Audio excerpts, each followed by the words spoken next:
I think this was on TikTok and went viral, where this girl was basically talking about like how her parents like wouldn't let them watch like any TV with black people. Like That's So Raven was bad. Like they weren't allowed to watch anything with black people in it. But if you were to ask them, they wouldn't say they're racist. I think there is an inherent understanding that racism is wrong. But if their presence there suddenly unearths this sense of fear or discomfort or anger in you, then now you have to reckon with the fact that there is something within me that is responding negatively to this group of people with no reason.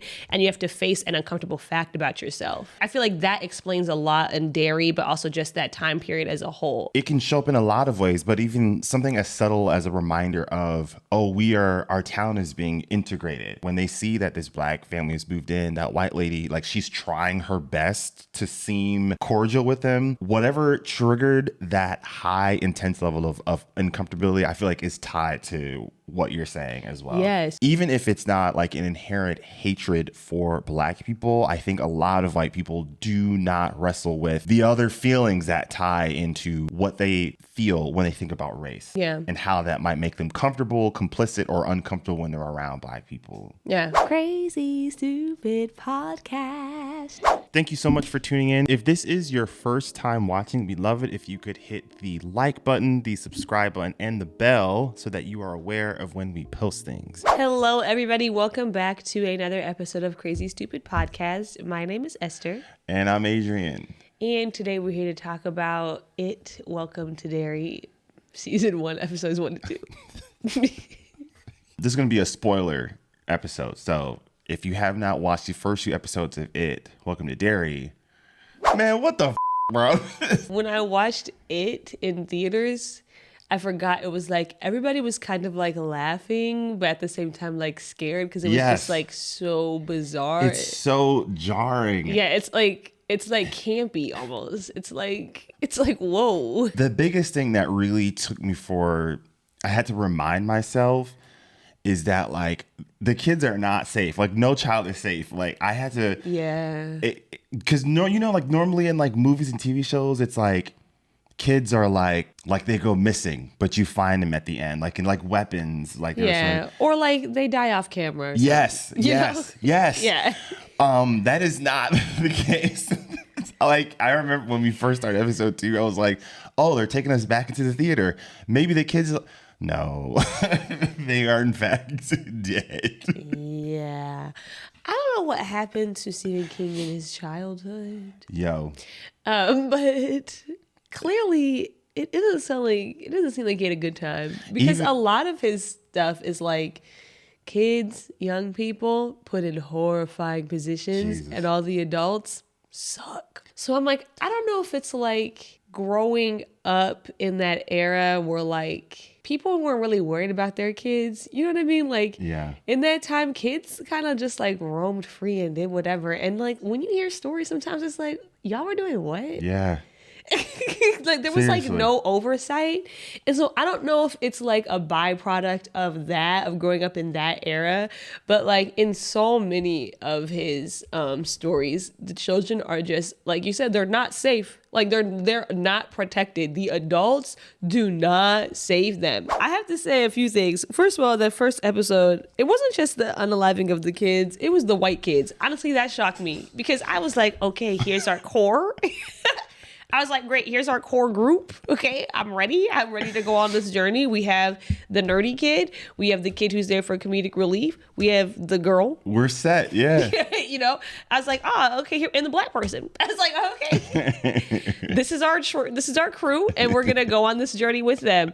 Everybody dead in the first episode. Oh, so it's not about them. Somebody pointed that out in I posted it in our comment section. They were like, yo, all those kids in the first episodes are on the poster and they're gone. It's like literally not about them. I was like, oh, traditionally they would have been the other way around. Traditionally they would have killed off the black kid.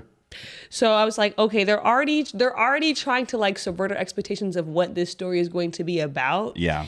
And then in the second episode, I was like, yes. So Derry is actually just haunted by white rage. We know that Pennywise capitalizes off of negative emotions from either, if you read the books, I am about to put myself through that, but if you read the books, or from the original, from the movies. We know wherever there is anger, wherever there is fear, shame is a really big one, loneliness, he can utilize those and manipulate them and twist them and turn them into like these physical manifestations of these kids' worst nightmares, and their darkest thoughts come to life. It's like a cursed spirit. Yes. No, literally. Obviously, in a town full of racist white people, there's going to be a ton of negativity for him to feed off of. It's like, oh yes, this makes sense. It's the perfect fuel for him. Yeah. It's a town full of people who are full of hate. This is why it's like, if you tell a story with horror and you have black people sort of centered, unless you go through some absurd route, there is nothing more horrifying to a black person than white rage and white violence. Like,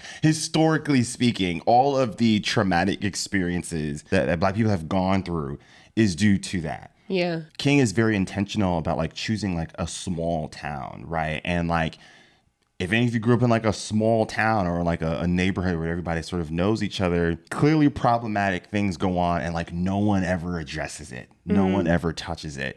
So obviously we saw a lot of that with Derry in the movies and obviously in the books, which I want to get into a little bit later on what that sort of represents, because that one's a little bit more so tied with like the kids. I feel like in this case, the unspokenness is the racism. Like, there's been a couple of moments where like the major in the military arc, he keeps trying to do this thing of like, that's not who we are around here. But everywhere we go, these black people are getting looks. They're getting falsely accused. The kids, the dad, the mom is getting weirded, sort of gaslit. This town is just sort of okay with this weird undertone of violence everywhere. It's like you have the example of obviously those kids jumping, call it what it is. They jumped him, okay? Jumping this kid in the street, and everybody doesn't really seem that bothered by it. Also, just the fact that you guys have that many missing kids that haven't been found, and everybody's just like, on about our merry day. Violent things just kind of happen all the time as just like this like constant underbelly of this town, but nothing actually enrages them except black people. I can imagine that is what it felt like living in a Jim Crow South. Yeah.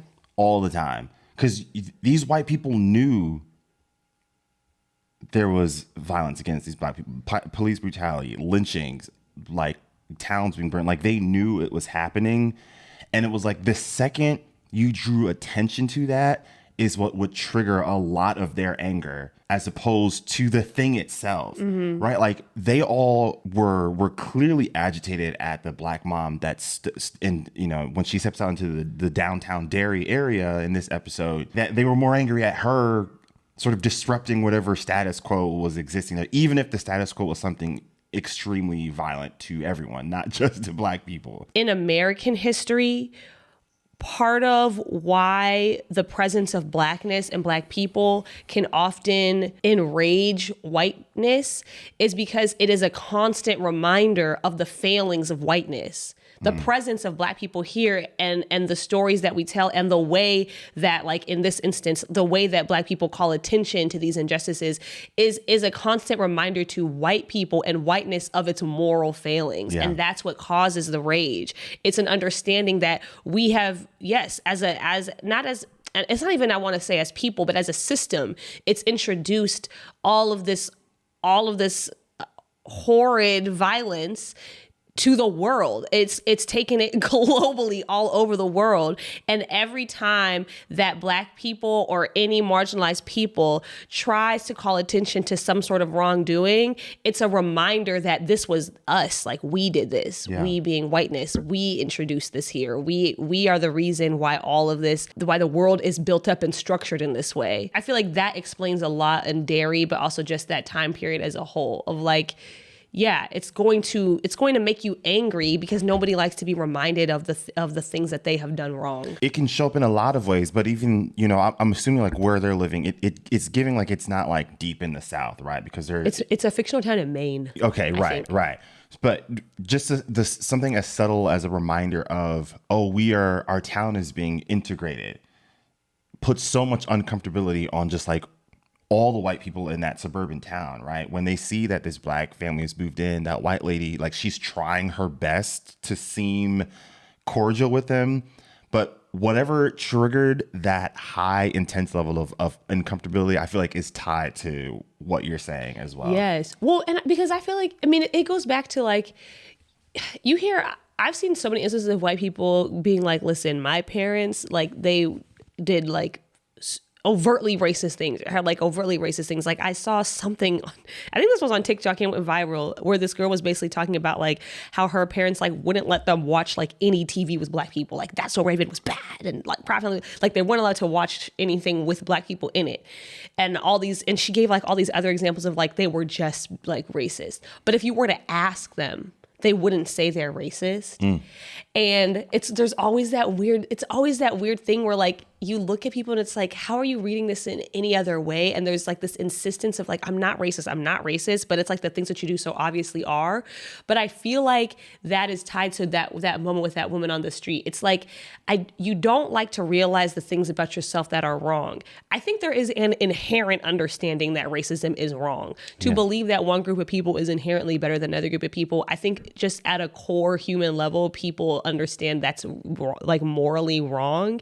And so that's why when people find themselves adopting those beliefs, they have a hard time facing it. Yeah. And if you live in an all white town and there's all white people all around you all the time, you don't have to think about that. You don't have to face those ideas that you have because you're not being confronted with them all the time. You can say that you believe in equality. You can say that you have no problem with them. You can say all of that because they're not around. But if their presence there suddenly unearths this sense of fear or discomfort or anger in you, then now you have to reckon with the fact that, oh, there is something within me that is responding negatively to this group of people with no reason. And you have to face an uncomfortable fact about yourself. Yeah, I mean, Michelle Alexander kind of talks about something similar to this in her new Jim Crow book, where she was like, there's sort of like two truths sort of existing in a lot of white people. I feel like it's very spot on to how we see a lot of white people react to like integration happening in these towns. Trevor Noah actually made like a really good point, but this is more so about what was happening in apartheid in South Africa, where he was like, when you talk to he said, any white South African right now in 2025, and you ask them about like, did you vote for this? Or like, why did you vote for this? And he's like, every single one of them deny that they ever supported it, that they voted for it, that they fought for it, that they advocated for it. It's like, and it's not, when he sees them acting, some of them could just be like genuinely acting their ass off. But some of it, he's looking in their eyes, and it's like, they've convinced themselves of like a severe cognitive dissonance. Like, what are you talking about? I would never support anything like that. But he's like, well, somebody did because it was happening. For everyone there that you interact with to then have this high level of denial, I feel like exists, like it's a reminder of those two truths, those two realities just like coexisting at the same time. It's like, on the one hand, apartheid is wrong. But on the other hand, whatever feelings of uncomfortability that you're having about the South Africans living there, like the black people living there, made you okay with it. In Africa, mind you, this is always crazy to me. I'm like, y'all could just go home. Y'all didn't have to come to the black continent. Even if it's not like an inherent hatred for black people, I think a lot of white people do not wrestle with the other feelings that tie into what they feel when they think about race. Yeah. And how that might make them comfortable, complicit, or uncomfortable when they're around black people. Yeah.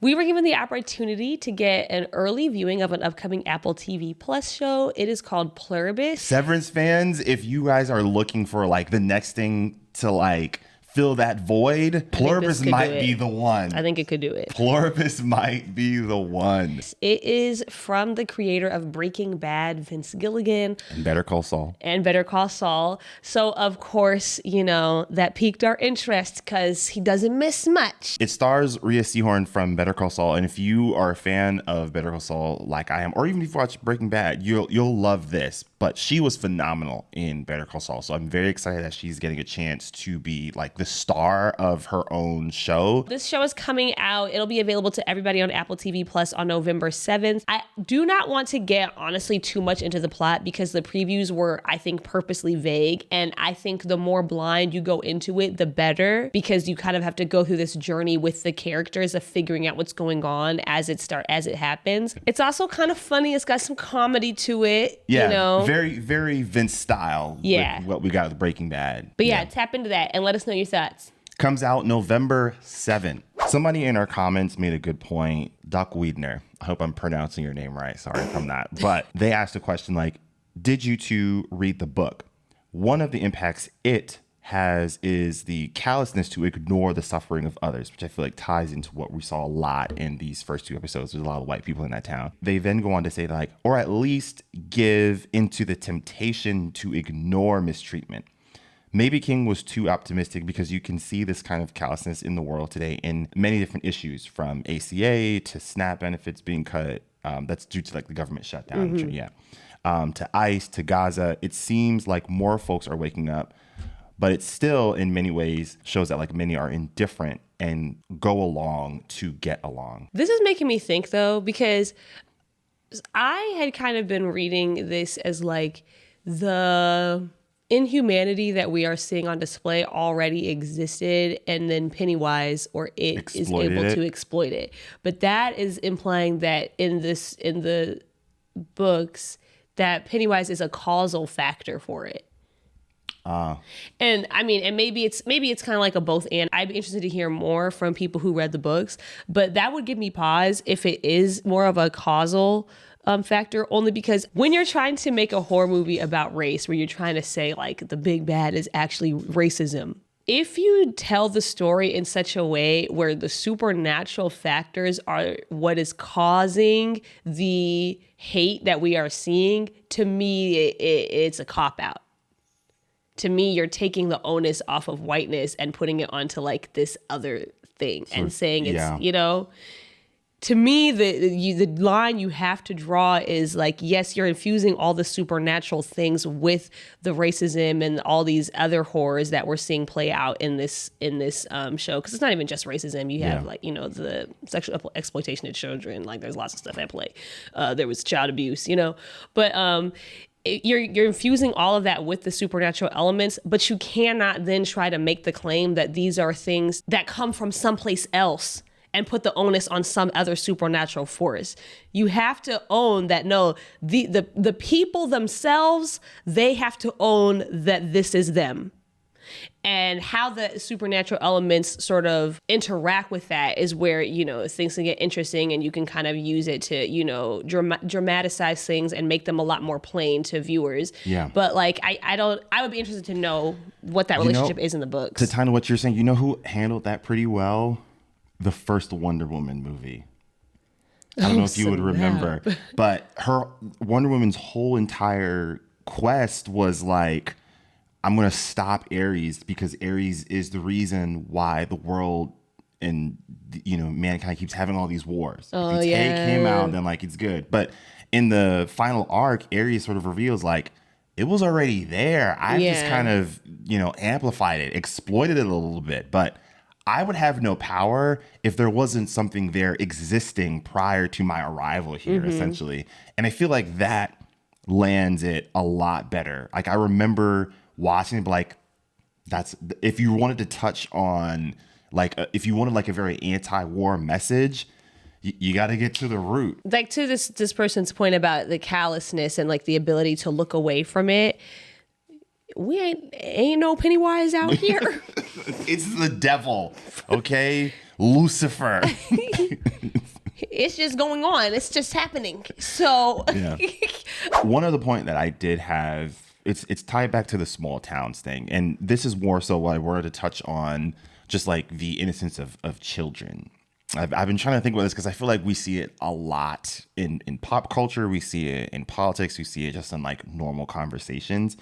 But I feel like it's so intentional that Stephen King chose a small town where the kids in Derry in the It universe are being abused. And I'm trying to speak on this carefully and process my words, but I feel like on some level, we have almost sort of turned it into like a class issue. Like the most richest people, like the politicians, the celebrities. I have seen so much of like public discourse sort of focus all of their attention, right? Like, listen, I'm a huge Kendrick Lamar fan, but like part of the lore with like the pedophile stick with Drake is that like he's like the biggest rapper. He's a celebrity. He's like super rich. And the appeal of like he's so rich and famous, he could get away with it. Right? Like that is part of the lore underneath it all that led to a lot of us getting on board and sort of hyping it up. Abuse happening to kids is not it doesn't draw the line on like your salary level. I grew up in the church. I know there was so much shit happening. I remember, I think you were there when we ended up just like talking about it with our family. Oh, I was there, baby. Yes. It was a lot happening. Yeah. And I feel like you guys were realizing as you were talking. In real time. Yeah. And we grew up, it wasn't a big town. It wasn't a big town. It wasn't like a bunch of rich people that we just like, we had to try to fight the system. No, regular small town.